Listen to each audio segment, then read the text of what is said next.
कडाक्याची पडलेली थंडी आणि दाट धुकं असं वातावरण कोकणात होतं। हे वातावरण सर्वांना हवं-हवंसं वाटत होतं।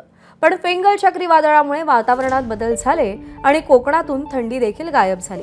सध्या कोकणामध्ये ढगाळ वातावरण असून कोणत्याही क्षणी पाऊस कोसळेल अशी स्थिती आहे। शिवाय मच्छीमारांना देखील सतर्कतेच्या सूचना देण्यात आल्या।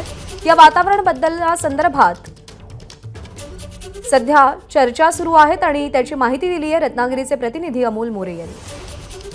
अगदी 2 दिवसांपूर्वी असलेली कडाक्याची थंडी कोकणातनं गायब झाले आणि त्याऐवजी सध्या वातावरणामध्ये काहीसा उकाडा जाणवतोय।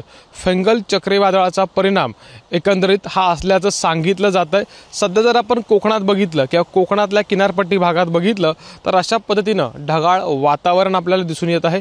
कोणत्याही क्षणी पाऊस कोसळेल असा इशारा देखील देण्यात आलेला आहे। शिवाय तसं वातावरण देखील आहे। अगदी मागच्या 2 दिवसांमध्ये जर बघायला गेलं तर कोकणातल्या काही ठिकाणी ग्रामीण भागांमध्ये असेल किंवा अगदी किनारपट्टी भाग असेल या ठिकाणी काही भागांमध्ये हलक्या किंवा रिमझिम पावसाच्या सरी बरसल्याचं देखील सांगितलं जातंय। स्वाभाविकपणे याचा फटका जो आहे तो कोकणातलं प्रमुख पीक जे आहे हापूस आंबा त्याला देखील बसलेला आहे आणि त्यामुळे कुठेतरी हा हापूस उत्पादक शेतकरी जो आहे तो आता काळजीत आहे। याचं कारण म्हणजे याच वेळेला या हापूस आंब्याला मोहर प्रक्रिया सुरू होत असते आणि वातावरण बदलामुळे शेतकरी जो चिंतित आहे। एकंदरीत कोकणातला जर विचार केला तर कुठेतरी सह्याद्रीच्या दऱ्याखोऱ्यांमध्ये देखील थंडीचा प्रभाव हा मोठ्या प्रमाणात जाणवत असतो, पण त्या भागातून देखील थंडी गायब झालेली आहे आणि फेंगल चक्रीवादळाचा हा परिणाम असल्याचं सांगितलं जातंय।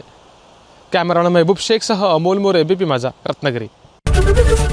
एबीपी माझा, उघडा डोळे बघा नीट।